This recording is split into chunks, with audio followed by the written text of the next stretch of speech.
కానీ 2 నిమిషాలు ఎన్నయ్య గారు కనీసం అసలు మీరు లేకపోతే ఇది జరిగేది కాదు. కాబట్టి ఎందుకంటే ఈయననే ఎన్నయ్య గారు జేబిరాజు గారు అసలు కురువు, ఆయన భీష్మ పితామహుడు. అయితే ఈయన కేసీఆర్ తీసుకొచ్చింది ఆయన, తెలంగాణ పాఠాలు చెప్పింది ఆయన, గులాబీ రంగు పెట్టుకోమని చెప్పింది ఆయన, గులాబీ వదిలి గులాబీ పట్టుకోమని చెప్పింది ఆయన. అందుకనే ఇది వేసుకుంటూ నేనే ఓనర్ అని చెప్పడానికి. కాబట్టి 2 నిమిషాలని ఎన్నయ్య గారు మాట్లాడాలి. గౌరవనీయులు పెద్దలు, ఈరోజు మనందరికీ ఈ ఉద్యమాన్ని నడపడానికి కారకుడైనటువంటి తెల్లాపూర్ కౌన్సిలర్, ఇండిపెండెంట్ కౌన్సిలర్గా ఎన్నికయ్యి తన బాధ్యతలు నిర్వహిస్తున్నటువంటి కొల్లూరు భరత్, అదేవిధంగా ఇక్కడ ఉన్నటువంటి ప్రతి ఒక్కరికి కూడా పేరు పేరున 2 చేతులు జోడించి ఉద్యమాభివందనాలు. గద్దరన్న గలానికి ప్రతిరూపంగా ఉన్నటువంటి గద్దరన్న దళ సభ్యులైనటువంటి ప్రతి ఒక్కరికి ఈ విగ్రహాన్ని ఆవిష్కరించడం మన కనీస బాధ్యత. అసలు ఈ పని ప్రభుత్వం చేయాలి. గత ప్రభుత్వం సోయి లేక శవాల మీద పేలాలు ఏరుకున్నట్టు ఆయన మరణించి తెలుపగానే పోటీలు పడి అటు టీఆర్ఎస్, ఇటు కాంగ్రెస్, ఇంకా అనేక మంది పోటీలు పడి ఆ అమీర్పేటలో ఉన్నటువంటి హాస్పిటల్ దగ్గరికి పరుగులెత్తి నేనంటే నేనని ఆ శవాన్ని తీసుకుపోవడానికి ప్రయత్నం చేసినటువంటి ఓ రాజకీయ నాయకులారా, మీకు సోయి ఉందా? మీకు బుద్ధి ఉందా? మీకు సిగ్గుశరం ఉందా? ఈరోజు ఒక అనాథగా 2 రోజుల నుంచి 100 మంది పోలీసుల సమక్షంలో ఇక్కడ ఆయన మీద 8 కేసులా 4 కేసులు పెట్టాల్సినటువంటి దుర్మార్గమైనటువంటి నీచమైనటువంటి పరిస్థితిలో ఉంటే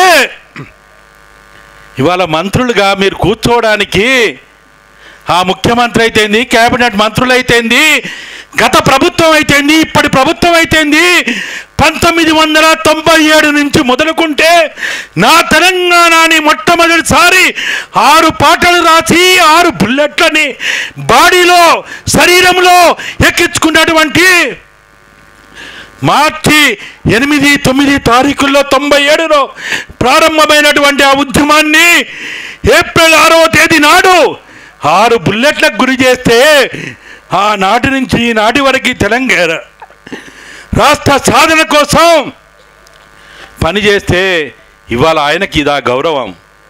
ఇక్కడ కాదు మనం అడగాల్సింది, ట్యాంకు బండ మీద గద్దరన్న విగ్రహాన్ని ఎందుకు పెట్టరు?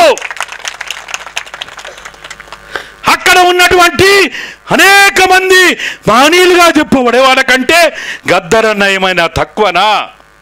అర్హత లేదా? ఆయన అర్హుడు కాదా? మీరు పెట్టింది కదా, పివి నరసింహారావు విగ్రహం పెట్టిండ్రు, జైపాల్ రెడ్డి విగ్రహం పెట్టిండ్రు, ఇంకెవరో ఎన్టీ రామారావు విగ్రహం పెట్టిండ్రు. తెలంగాణని దాచుకున్నారని దోపిడీ చేస్తున్నారని వేలాది మంది రక్తపు టేరులు వారించిన వాళ్ళ విగ్రహాలు అక్కడ ఉంటాయి, పార్కులకు వాళ్ళ పేరు ఉంటాయి. నోరు నేని వాళ్ళకి నోరైండు, ప్రశ్నించే గొంతులకి గొంతైండు. అటువంటి గద్దరన్నకి ఇవాళ తెల్లాపూరులో ఈ చెరువులో విగ్రహం పెట్టుకునే పరిస్థితి, దీన పరిస్థితి రావడం చాలా బాధాకరమైంది. కాబట్టి మనకేమైనా పాలకులకి ఎట్లా సోయి ఉండదు, మనకేమైనా సోయి ఉంటే, మనకు కూడా సోయి ఉంటే మనము ఇక్కడనే కాదు ట్యాంకు బండ మీద కూడా విగ్రహం పెట్టేంతవరకు ఈ పోరాటం ఆపొద్దు. కాబట్టి దయచేసి తెల్లాపూర్ కౌన్సిల్ సభ్యులకి, చైర్మన్ గారికి, తర్వాత మున్సిపల్ కమిషనర్ గారికి, ఇక్కడ పాల్గొన్న ప్రతి ఒక్కరికి కూడా ఇది ఆరంభం మాత్రమే.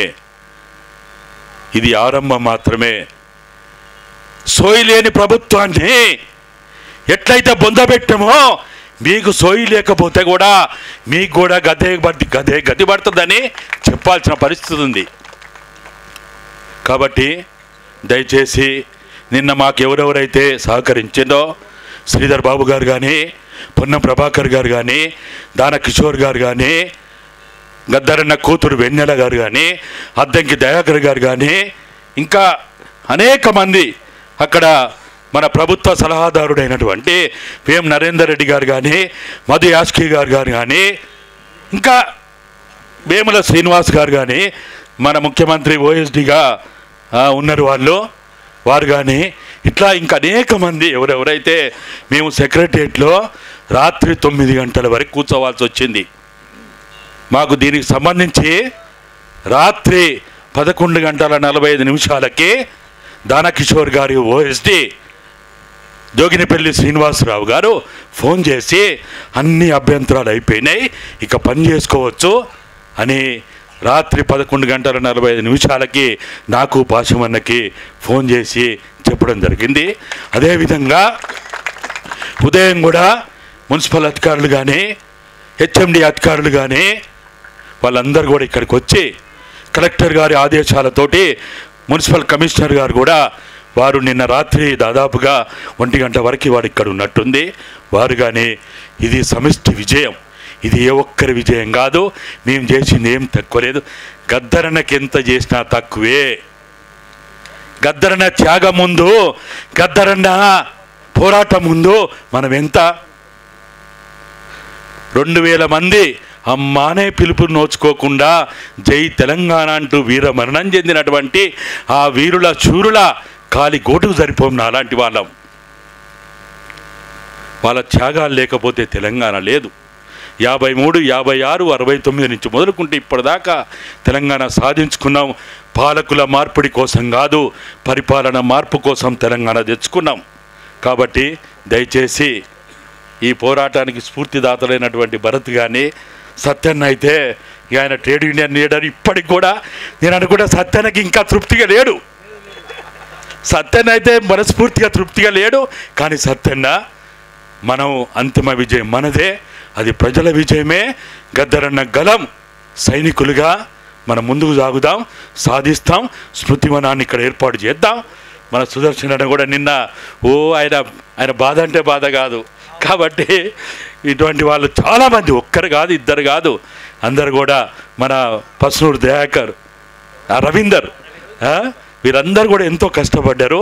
అందరికి కూడా పేరు పేరున 2 చేతులు జోడించి ఉద్యమాభివందనాలు. జై తెలంగాణ. జోహార్ గద్దరన్నకు, జోహార్ గద్దరన్నకు, జోహార్ తెలంగాణ మన వీరులకు, జోహార్ తెలంగాణ మన వీరులకు. కొనసాగిస్తాం మీ ఆశయాలను, కొనసాగిస్తాం మీ ఆశయాలను.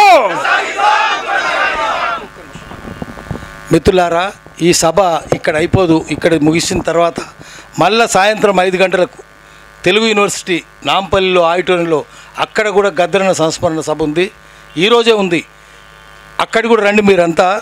ఆ గద్దరు, ఆయన గురువు ప్రొఫెసర్ కేశవరావు జాదవ్ ఇద్దరి సంస్మరణ సభలు కలిపి పెడుతున్నాం. కాబట్టి ఇన్నారెడ్డి గారు మేమంతా మీరు 5 గంటలకు తప్పనిసరిగా రండి. ఒక్కటే నినాదం గట్టిగా ఇద్దాం. అక్కడ కూడా ఇద్దాం నినాదాలు. చేతులున్న తల్లులు ప్రతి ఒక్కరు చెయ్యెత్తాలి, గొంతున్న ప్రతి ఒక్కరు గొంతెత్తాలి. జోహార్ గద్దరన్న, జోహార్ గద్దరన్న. మీరు ఇంకా గట్టిగా ఇస్తే ఇక్కడ ఈ భూములన్నీ కబ్జా పెట్టిన ల్యాండ్ మాఫియా పారిపోయేటట్టు చేయాలి. గట్టిగానండి. జోహార్ గద్దరన్న, జోహార్ గద్దరన్న. నమస్కారం.